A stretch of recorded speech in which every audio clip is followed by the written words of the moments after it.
இன்றைய இந்திய யானைகளுக்கு எதிர்நிற்கும் ஆபத்துகள் ஏராளமானவை. காடு சார்ந்த வாழிடமும் அதன் வழியே உணவும் சுருங்குவதால் செய்வதறியாது திகைக்கும் யானைகள் நீர் பற்றாக்குறையால் ஊருக்குள் வரும் அளவுக்கு நிலைமை மோசமடைந்துள்ளது. இது போதாதென்று கள்ளசந்தை, தண்டவாளங்களில் பாயும் ரயில்கள், காட்டில் தூக்கி வீசப்படும் பீர் பாட்டில்கள் என யானைகளுக்கு தான் எத்தனை பிரச்சினைகள். இப்படிப்பட்ட சூழலில் வேலூர் மாவட்டம் பேர்ணாம்பட்டு பகுதியில் அடுத்தடுத்து மர்மமான முறையில் இறந்து போகும் யானைகளால் வனத்துறையினர் குழப்பமடைந்துள்ளனர். என்னதான் நடக்கிறது பேர்ணாம்பட்டு பகுதியில் உள்ள காடுகளில்? வேலூர் மாவட்டம் தமிழக ஆந்திர எல்லைப் பகுதியில் அமைந்துள்ள பேர்ணாம்பட்டு வனச்சரகத்திற்கு உட்பட்ட தனியாருக்கு சொந்தமான சுமார் 1500 ஏக்கர் பரப்பளவு கொண்ட சாத்கர் மலைப்பகுதியில் யானைகள் உலவுகின்றன. அங்குள்ள ஏரியின் அருகே அழுகிய நிலையில் 2 பெரிய யானை, ஒரு குட்டி யானை என 3 யானையின் சடலங்கள் கண்டெடுக்கப்பட்டன. 3 யானைக்குட்டியில் ஒரு யானைக்குட்டி அந்த நீர்நிலையில் உள்ளேயே இறந்து கிடக்கு. அதனுடைய வயசு ஒரு 2 to 3 இருக்கும். இன்னொரு யானைக்குட்டி அந்த கரையில் இருந்துட்டு ஒரு 10 to 20 மீட்டர் எல்லைக்குள்ளே இருக்குது. அதனுடைய வயசு ஒரு 4 to 5 இருக்கும். இன்னொரு யானைக்குட்டி ஒரு அதனுடைய நீர்நிலையிலிருந்து ஒரு 10 மீட்டருக்கு உள்ளே இருக்குது. அதனுடைய வயசு ஒரு 6லேருந்து ஒரு 7 வயசு இருக்கும். இதில் என்னென்னா என்ன காரணத்துக்காக இந்த யானைக்குட்டிகள் இறந்து கிடக்கு அப்படிங்கிறது என்னென்னா, நாளைக்கு இது சம்பந்தமாக மாண்புமிகு வனத்துறை அமைச்சர், மரியாதைக்குரிய கூடுதல் தலைமை செயலாளர், முதன்மை தலைமை வன பாதுகாவலர், தலைமை வனவின காப்பாளர் ஆகியோர் ஒரு சிறப்பு குழுவை அமைச்சிருக்கிறாங்க. அந்த குழுவும் தணிக்கை செய்யும். அது போக தமிழ்நாட்டில் பார்த்திங்கன்னா வன உயிரின குற்ற தடுப்பதற்குனே ஒரு தனி பிரிவு செயல்படுது. அந்த பிரிவினரும் இன்றைக்கி களத்தணிக்கை செய்தாங்க. அதனுடைய உயர் அலுவலர்களும் களத்தணிக்கை செஞ்சு இந்த இறப்பிற்கான காரணம் குறித்து ஆய்வு செய்வாங்க.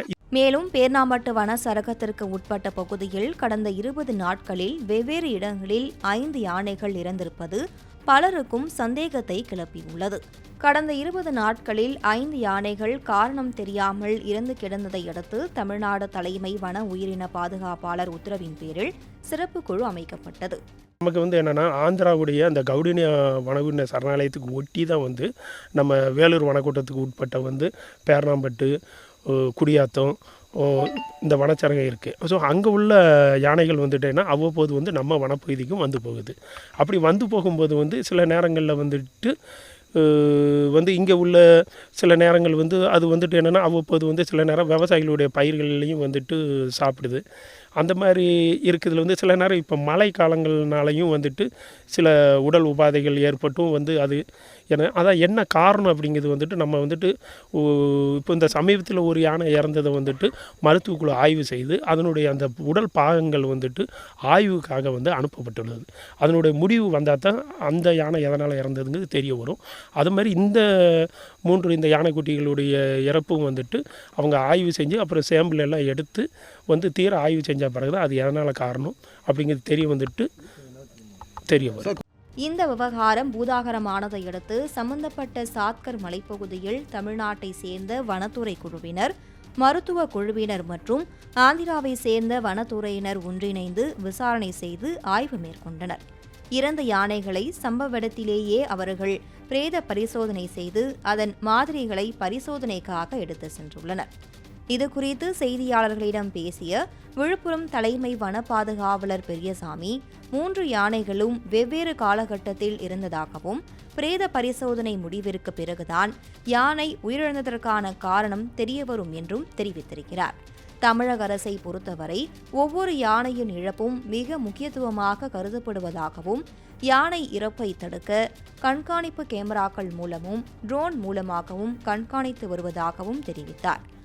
அந்த போஸ்ட்மார்ட்டம் அடிப்படையில் அது 3 யானைகளும் வெவ்வேறு காலகட்டங்களில் இறந்த மாதிரி தெரியுது.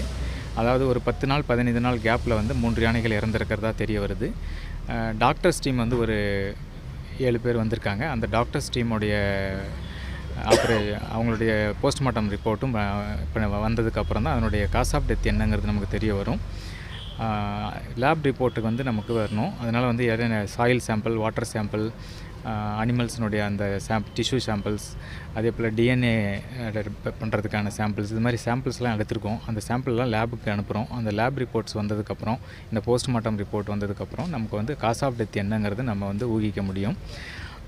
இந்த ப்ரிலிமினரி ஸ்டேஜில் இப்போது இன்வெஸ்டிகேஷன் போயிட்டுருக்கு. இதுதான் இன்றைக்கி ஸ்ட்ராட்டஜி. தமிழ்நாடு அரசு வந்து வன பாதுகாப்பு, வன உயிரின பாதுகாப்புன்ற மிக முக்கியத்துவம் கொடுக்குறாங்க. அதில் யானைகள் பாதுகாப்பு நம்மளுடைய கூடுதல் தலைமைச் செயலாளர் அவர்களுடைய அறிவுரையின் பேரில் யானைகள் பாதுகாப்பு மிக முக்கியத்துவம் அளிக்கப்பட்டு வருகிறது. அதற்கான வேட்டை தடுப்பு முகாம்கள், வேட்டை தடுப்பு காவலர்கள் நியமிக்கப்பட்டிருக்காங்க. அது ஹேபிட்டேட் இம்ப்ரூவ்மெண்ட்டுன்னு சொல்லிட்டு அதனுடைய வாழ்விடங்களினுடைய மேம்பாடு அதெல்லாம் நிறையா பண்ணிகிட்ருக்கோம். அதனால் வந்து தமிழ்நாடு அரசை பொறுத்த வரைக்கும் யானைகளினுடைய இழப்பு, ஒவ்வொரு இழப்புமே வந்து மிக முக்கியத்துவம் வாய்ந்ததாக கருதப்படுகிறது. அதனுடைய தடுப்பதற்கு அனைத்து நடவடிக்கைகளும் எடுக்கப்பட்டு வருகிறது. காட்டிற்குள் இது மாதிரியான பணிகளில் உயிரை பணயம் வைத்து செல்லும் வன காவலர்களுக்கு டார்ச் லைட் உள்ளிட்ட பொருட்கள் வழங்கப்படுவதாகவும், இந்த மாதிரி உதவிகளில் மாவட்ட நிர்வாகம் துணையாக இருப்பதாகவும் விழுப்புரம் தலைமை வன பாதுகாவலர் பெரியசாமி தெரிவித்துள்ளார். 2 விதங்கள் சொல்லலாம். ஒன்று வந்து நம்ம அதிகமாக வந்து வன உயிரின பாதுகாப்பு, இன்னொன்று வந்து ஃபாரஸ்ட் ஃபயர் மேனேஜ்மெண்ட். ஸோ நம்ம ஃபயர் சீசனில் அவங்களுக்கு எல்லா உபகரணமும் வழங்கப்படுகிறது. அதே வந்து அவங்க த்ரூ அவுட் த இயர் பயன்படுத்திக்கலாம். கண்டிப்பாக அவங்களுக்கு யார்கிட்ட இல்லைங்கிறது தெரிஞ்சு நம்ம ஒரு சர்வே எடுத்து வேணால் அவங்களுக்கு வாங்கி கொடுக்கறதுக்கான நடவடிக்கைகளை மேற்கொள்வார்கள். நேற்று நாங்கள் போயிருந்தோம் சார், அந்த மொபைல் டார்ச் லைட்டில் தான் வந்தாங்க. நாங்கள் குற்றம் சொல்லுவோம் சார், அவங்க இல்லை இருக்குது, உபகரணங்கள் இருக்குது, தேவையான உபகரணங்கள் எங்கள்கிட்ட இருக்குது. அவங்க எடுக்காமல் போயிருந்துருக்கலாம் மேபி. பட் அதர்வைஸ் வந்து அவங்களுக்கு இல்லைன்னு தெரிய வந்ததுன்னா நம்ம வந்து வாங்கி கொடுக்கறதுக்கான நடவடிக்கை எடுப்போம். இல்லை, மாவட்ட நிர்வாகம் எப்போவுமே எங்களுக்கு சப்போர்ட்டாக தான் இருக்காங்க. வனத்துறைக்கு வந்து மாவட்ட நிர்வாகம் சப்போர்ட்டாக இருக்காங்க. வன உயிரினம் ரெண்டுமே வந்து அரசனுடைய பொது உடைமை. அதில் எந்த மாற்று கருத்தும் இல்லை. கேமரா போட்டு கண்காணிப்போம். தேவையான இடங்களில் கேமரா போட்டு கண்காணிப்போம். அது குறிப்பாக வந்து யானைகள் அண்டு லெப்பர்டு மூவ்மெண்ட் இருக்கிற ஏரியாவுக்கு நம்ம வந்து கேமரா போட்டு தான் கண்காணிப்பு. இப்போ புதுசாக வந்து ட்ரோன்ஸ் எல்லாருக்கும் கொடுத்துருக்காங்க. ஸோ ட்ரோன் வச்சு நம்ம வந்து அதனுடைய கண்காணிப்பு வந்து மேம்படுத்துகிறோம். பேர்ணாம்பட்டில் தொடர்ச்சியாக யானைகள் இருப்பதால் அங்கு வேட்டையாடப்படுகிறதா என்ற சந்தேகம் எழாமல் இல்லை. அதேபோல் யானைகளுக்கு விஷம் வைத்து இருக்கலாமா அல்லது மின்சாரம் தாக்கியோ, மின்னல் தாக்கியோ, நோய் தாக்கியோ இறந்து வருகிறதா என்றும் சமூக ஆர்வலர்கள் பலர் கேள்வி எழுப்பியுள்ளனர். மேலும் அந்த இடத்தில் எரிச்சாராயம் காய்ச்சியதாக தகவல் வெளியாகியிருப்பதால் அதில் ஏதேனும் ரசாயனத்தை யானைகள் உண்டிருக்குமா அல்லது ஏரியில் ரசாயன மாற்றம் நிகழ்ந்திருக்குமா எனவும் பேசப்படுகிறது.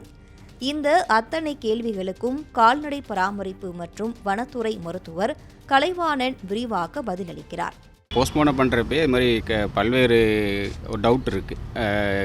அந்த டவுட்டின் அடிப்படையில் தான் நம்ம போஸ்ட்மார்ட்டம் பண்ணியிருக்கோம். ஒன்று வந்து இது வேட்டையாடப்பட்டிருக்குமா, இல்லை விஷம் வச்சு கொல்லப்பட்டிருக்குமா, இல்லை வேறு ஏதாவது கரண்ட் ஷாக் அடிச்சிருக்குமா, இல்லை ஏதாவது மின்னல் தாக்கி இறந்துருக்குமா, வேறு ஏதோ நோய் தாக்கம் இருக்குமா, இதெல்லாம் பார்த்து தான் நம்ம பண்ணியிருக்கோம். இது மாதிரி தண்ணியில் ஏதாவது விஷம் இருந்திருக்குமா, இல்லை இது மாதிரி எரிசாயம் காய்ச்சதாக சொல்கிறாங்க, அந்த சைடு ஏதாவது விஷம் சாப்பிட்ருக்குமா, இதெல்லாம் இதுக்கு தேவையான அனைத்து சாம்பிளும் நம்ம வந்து மாதிரிகளும் எடுத்திருக்கோம்.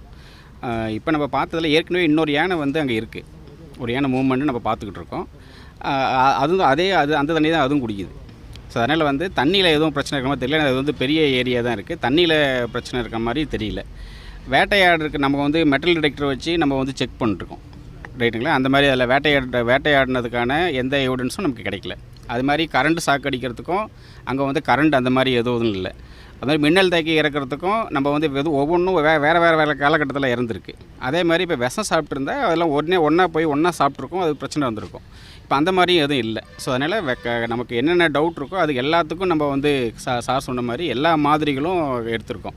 நோய்க்கு இது பண்ணுறதுக்கு சாம்பிள் எடுத்திருக்கோம், விஷம் இதுக்குன்னு எடுத்திருக்கோம், தண்ணி சாம்பிளும் எடுத்திருக்கோம். தண்ணியில் வேறு ஏதாவது வந்து நேச்சுரலாக ஃபங்கஸ் மாதிரியோ இல்லை வேறு ஏதோ விஷ செடிகள் அந்த மாதிரி எதுவும் இருந்தாலும் அந்த இதுவும் நம்ம வந்து எடுத்திருக்கோம். ரிசல்ட் வரப்போ நமக்கு வந்து என்ன பிரச்சனை அப்படிங்கிறது க்ளீனாக தெரியும். இப்போ இந்த 5 யானை அப்படிங்கிறது வேறு காலகட்டத்தில் அது தனித்தனியாக இறந்துருக்கு, அது வேறு காசாக இருக்கும், இது வேறு ஒரு இடத்துல ஒரு இதாக இருக்குது.